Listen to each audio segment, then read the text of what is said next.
Ethical Perspectives on the News is produced by the Interreligious Council of Lynn County, which is solely responsible for its content. The views and opinions expressed on this program do not necessarily reflect those of the staff and management of KCRG TV9.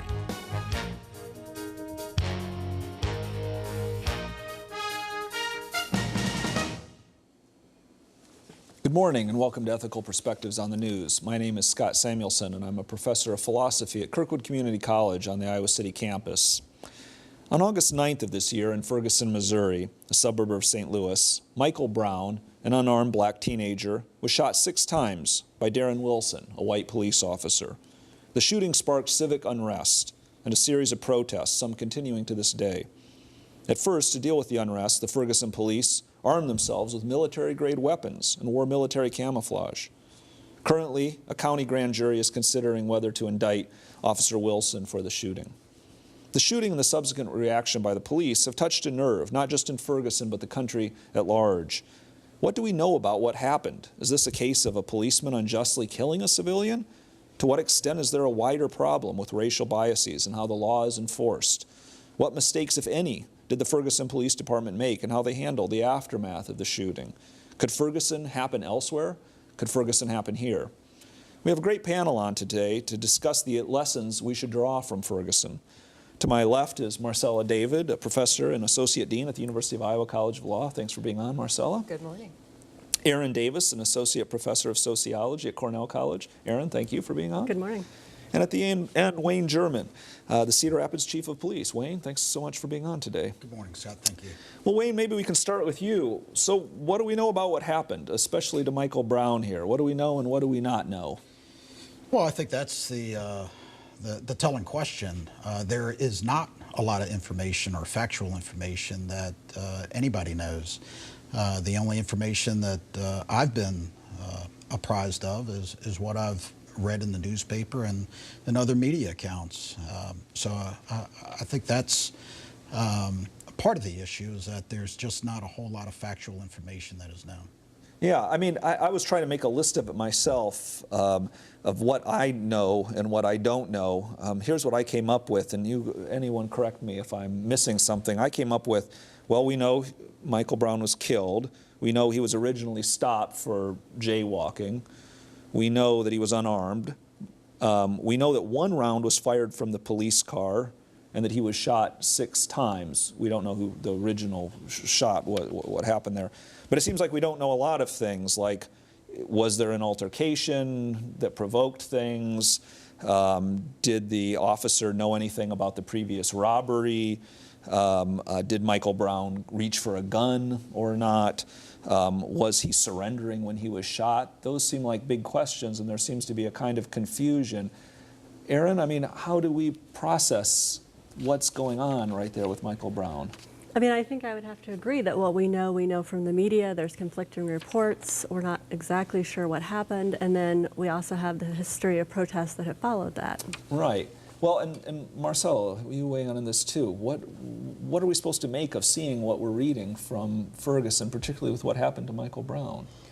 I mean, the question of what do we know and what don't we know is almost always going to be the challenge in a criminal case. It's not unusual to have either no eyewitnesses or eyewitnesses who have conflicting accounts of what occurred. And one of the things that we would hope for is that we'll be able to have a careful gathering of all of the evidence, all of the witness statements, all of the information that's available, and that is going to be presented at some point in time to a jury, a grand jury in the case of trying to figure out if there should be charges, and if there are charges, a jury to make a determination the best that we can as to what actually happened. Right, and all that seems very wise and good, and as it should be in the American legal system, but at the same time, this story immediately touched off such a nerve, particularly in Ferguson. Why? Well, I think there's what do we know as to what happened in this particular instance, and then I think there's going to be the kind of social awareness of what do we know, and then on the part of his family, what do we feel, what are our emotions at this moment in time. Certainly the family was very upset to find out that their son or their loved one, their nephew, grandson, had been killed. And they had an immediately strong reaction to the decision of the police department, as it's reported, to not immediately remove his remains from the street, which I actually understand because of investigative protocols. They might have felt compelled to do it, but there seems to have been some kind of a gap in their efforts to communicate what was going on with the family, and then the family's feeling that was just not a good way to leave their child kind of lying in the street. And then I do not know from news accounts the time when the family found out what officer was actually involved in the shooting, but at least in terms of the whole public, there was this notion that we can't release the name of the police officer because we have to protect him from repercussions. And again, you can understand in a kind of rational way why that might be the case. Of course, we don't necessarily, when someone else is accused of a crime, say we're not going to release the name of the person. That person's name is usually released, and often lots of information is made available about that person. But even if you agree that there was some reason why the police decided to do that, that was justified, it certainly added to the emotional reaction that was going on at the time. And so I think those are some of the reasons why, in addition to some of the societal concerns that have been revealed about Ferguson and the relationship the police force has with the people who are living in Ferguson, that just led to a kind of outpouring and explosion. And then the last thing I'll just say is that people from other communities who felt sympathy for the people in Ferguson came in, and not only were they bringing their sensibilities from where they come from, but they were kind of adding to what was going on both before the shooting occurred in Ferguson and after the shooting occurred in Ferguson. Well, and Erin, I wanted to bring you in too. I mean, as our sociologist here, I mean, what's causing this to become such an issue for people? I think the other thing, we've talked about media. This is also happening in a situation where there are other media reports, both before and since then, of unarmed black men being shot. And so I think that creates a context in which people start to ask questions about race, about policing, about socioeconomic situations. So if you look at Ferguson specifically, we know that there are high levels of racial segregation in Ferguson. And not just high levels of racial segregation, but that racial segregation is increasing in that area. The recession has hit Ferguson hard. Before the recession, there was only about 5% employment. Now there's around 13% unemployment. This is 3 times as the unemployment rates for African Americans are 3 times as high as for white Americans in that area. Even for those who are employed, inflation-adjusted income has decreased by 1/3. So this is an area that's facing increasing socioeconomic despair. It's been facing a lot of other challenges. And so I think we have to look at those other factors and sort of the larger economic disinvestment in that community that creates the kind of, not that there wasn't a concern about Michael Brown, I think that certainly was a trigger, and the emotional aspect was certainly important, but the other factors that sort of pressure cook right, into and I think what it's it connected to issues of race and policing and community disinvestment and poverty. 1 in 4 people in Ferguson are in poverty.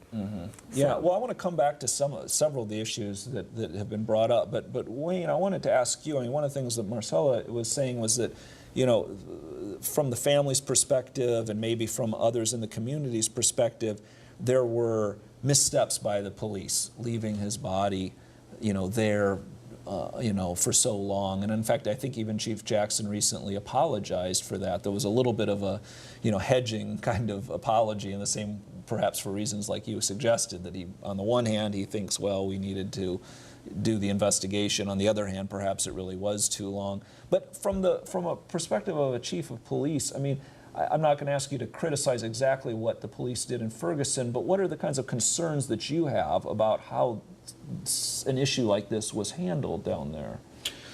Well, you're right. I don't think it's my place to criticize any other department. I did attend a seminar a few weeks ago where there were police chiefs from all over the country, and we looked very closely at Ferguson and the events after. Right, and so what kind of lessons are you trying to draw? Lessons learned. And you know, part of it was the transparency piece and the communication piece was huge. The chiefs of both St. Louis County and St. Louis Metro PD were present and gave their accounts of additional officer-involved incidents immediately following the Michael Brown incident. So those incidents were relatively very low profile because of what they feel was a transparency in their communicating to the community of exactly what happened. Now, those incidents were again different than the Michael Brown incident, so they were able to provide more factual information on both those incidents. So whatever type of situation was escalating, by those chiefs going to the community immediately and providing them some information, they felt was successful in reducing the tension there. Yeah, and okay, so I mean, because I guess one of the things that I found troubling about the Ferguson case most of all, and this speaks to this in some ways, is that it increasingly, looking at it, it felt like there was this kind of deep gap between the police department and the community. I mean, one of those gaps may be in terms of communication, and to communicate more effectively, more transparently would have perhaps helped. But then there's the sense too that you feel like the police force is white and the community is black, and you feel like the police force is imposing a kind of order all of a sudden on the community rather than kind of being an extension of the community to protect and serve it. That it felt like, and maybe this is just the impression I'm getting from the media, but it felt like there was a deeper gap that was a real problem. And from the perspective of a lot of people in the community, I wonder if that wasn't part of what they were responding to, is feeling like we're just left high and dry here by our own police force who's supposed to be protecting us. I smile because I don't necessarily, I certainly think that having people who are in positions of power who look like you or maybe have a similar background to you is very helpful in trying to bridge those kinds of gaps that you're talking about. But I actually think it's an overstatement to say, you know, if you have a police force that's mostly white and a community that's mostly black or Latino or something else, that in and of itself is a problem, and that fixing that will necessarily fix any problems. Because I think there's a lot of problems that are with regard to socioeconomic status and other things that were just being mentioned by Professor Davis, where you know, that is going to be in play no matter what the complexion or the background is of the police officer. I think that's an important perspective to keep in mind. And I also personally, you know, I've been sitting here contemplating what I have seen over my lifetime, you know, so 50 years of kind of being an adult and having different kinds of relationships with different kinds of police forces. And I do think that our police forces over time have become, I don't like the word more militarized, but there seems to be an edge to policing which does not, I think, lead us to de-escalation of issues, but rather leads to escalation of issues. So you have, on the one side, that kind of perspective that leads to escalation in many circumstances, and on the other side, this perspective that, you know, there are people who have been victimized by the police, who have truly been victimized by the police, and that seems to me to lead to more likely scenarios where there are going to be confrontations of the sort that we've seen in Ferguson and in the aftermath. Well, okay, well, let's maybe deal with this escalation issue. I mean, is it the case that the police department kind of, it seems like, sort of escalated the issue, particularly in the wake of the protests, the releasing of the video of Michael Brown shoplifting the cigars from the store? Can I just interrupt for just 1 second? Sorry. But I want to make sure that I make the point. I think of the framing as being even before that. Okay. I mean, how did we get from jaywalking to such a confrontation? Right. And I'm not trying to say that's necessarily the police officer's fault, But you know, there was another incident where there was a black woman who was jaywalking, and it led to, you know, a violent altercation. Right. How is it that jaywalking doesn't get brought down from like a minimal something to a nothing, as Right. opposed to being ratcheted up and escalated? To a potentially lethal circumstance, right? Well, yeah, I mean, this does seem a concern. And I think this goes back to the issues you were raising about sort of tensions between the police and the community. So it's not just about the racial composition of the police force, but perceptions and actual differences and sort of racial disparities in terms of who's stopped, who's charged with crimes. So I think, like you said, much of this distrust was occurring prior to the incident, and then I think became ratcheted up with militarization or the. But what's the cause of this distrust? I mean, is it an economic? You were both suggesting maybe an economic disparity rather than a racial disparity, or what? I don't think you can totally separate those two. Okay, I mean, but I both? think you have. I would say both. I think I push back against calling it a racial disparity because I think that leads to the assumption that if you Right, if you fix the just racial change the disparity, colors, that then everything gets is better. fine. I Right. don't think that's it. I think Right. it's more complicated than that. Right.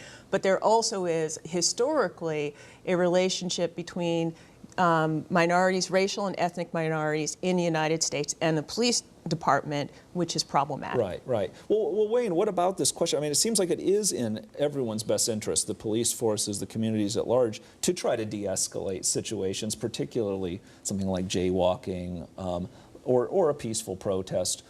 I mean, how do you see this from the police standpoint, so you do not lead to the escalation of these kinds of things? Yeah, a couple things, and this was discussed as well, and not just with these minor infractions, but even some more serious interactions that current chiefs do have concerns about having their officers de-escalate a situation, and it's not surrendering or walking away, but it's just, you know, maybe a little bit of a smarter move, Mm-hmm. and it's not, you know, again, surrendering, but if you can get out of a situation without a violent confrontation, I mean, it's going to be a win-win for everybody. You know, you come back and fish in the pond another day, more or less. The issue about mistrust, you know, that is something that police chiefs take, you know, very heavily, and it's, you know, both, you know, white, racial, ethnic, all segments of the community at some point may have some level of distrust with or mistrust of the police. Mm-hmm. And that's why we work very, very hard to improve relationships and have an abundance of outreach programs. And you know, we work very hard to do a lot to make our police department as professional as we can. We expend a lot of money in locating and hiring the right individuals. We spend a lot of money and effort in training the individuals and giving them the resources to do the job. And then it's my job to hold these officers accountable for their actions. So, you know, I'm no different than any other chief, and I think that those are the three top principles that most chiefs try to operate under to maintain the trust of their community. Right, but it does, I mean, it does seem like both anecdotally and some of the evidence that I've seen that there does seem to be a kind of racial bias sometimes in who gets pulled over for what. You know, I mean, people speak colloquially of driving while black, right? That you're somehow all of a sudden immediately a target of scrutiny in a way that you wouldn't be otherwise, let alone, you know, waiting for your kid in a spot where all of a sudden you're regarded as suspicious or jaywalking or whatever. How do we overcome that kind of mistrust that does seem to have a very deep history in American history and still seems to be part of what's going on? Now you're adding in the economic disparities that are still in the mix that create these things. I mean, what does it mean for us to start to really address this and to overcome these kinds of trust issues? Well, first of all, and again, it's a communication, it's an outreach, it's relationship building with the community. We work very hard at building the trust in the minority community through an assortment of outreach programs. I speak with my officers personally at roll calls and training sessions, and they know racial profiling is illegal, okay, without a doubt. And, you know, I emphasize that point that officers will not engage in illegal activities. So they need to key on actions of individuals, not based on the race of an individual, but the actions of an individual to base that stop on. And the attorneys know, how do you articulate that information to make a successful case? That's what's key for policing, and that's where again, the relationship, and I welcome any questions regarding you know, interactions with officers in Cedar Rapids, and I'd be happy to entertain why someone was stopped. I do have an internal affairs section, and they're free to file a complaint. It'll be thoroughly and fairly investigated, and we've also got the civil rights department for the state that's also looked into some allegations. Right. So I mean, so this seems like certainly a step in the right direction to have these kinds of policies and procedures and laws in place. But I take it, Erin, you're also saying there's a kind of cultural dimension to this that we have to think about. How do we start to amend those kinds of cultural distrust?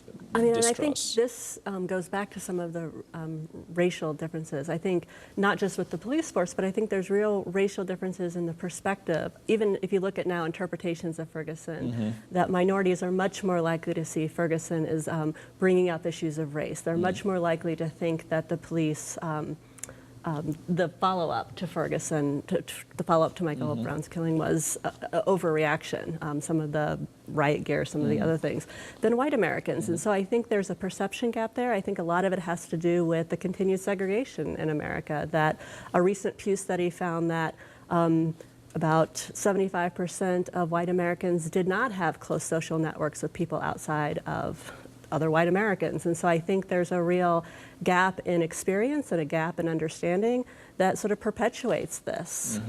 And Marcella, I mean, what kind of lessons do you draw from Ferguson in terms of where we can go next, in terms of going forward from this somehow positively? I have no lessons. I mean, it's hard. I think, well, I have some lessons, obviously I do, but I mean, it's heartbreaking on one sense, because I very much appreciate what the police chief has just shared about his perspective. I think that's remarkably different from what was talked about in New York, for example, where the city basically said, look, we have this community, there's a lot of crime, we know the kinds of people who commit these crimes, and we are going to just stop them. Right, stop and frisk and that kind of stuff. And that was an attitude which had an undeniable racial overtone, and they stuck by it for years. And that just added to and perpetuated the notion that people have, and it's not just police, it's people and the citizens, you know, the citizenry who are just more automatically nervous when they see a black man walking down the street than someone else. Or so it just kind of added to that. And similarly, you know, what happened with Trayvon Martin, the way that was dealt with, there seemed to be this assumption, well, he probably was up to no good, which I think feeds into these racial differences in perspective. I would personally like to see a more thoughtful conversation, or spreading of the kind of thoughtful conversation about policing and de-escalation. I was quite perturbed to find out that Johnson County now has one of these super machine, you know, armored vehicles, and once you have it, then, I mean, if you have it, then it seems to me you're going to use it, even if there's not necessarily, because then you'll say, well, we need to use it because if we don't use it, we won't know how to use it when we need to use it. And it just seems to me that that kind of thinking is taking us in the wrong direction, and I'd really like for us to stop and think about what kind of policing is going to be better for people in the long run. But I don't have a solution.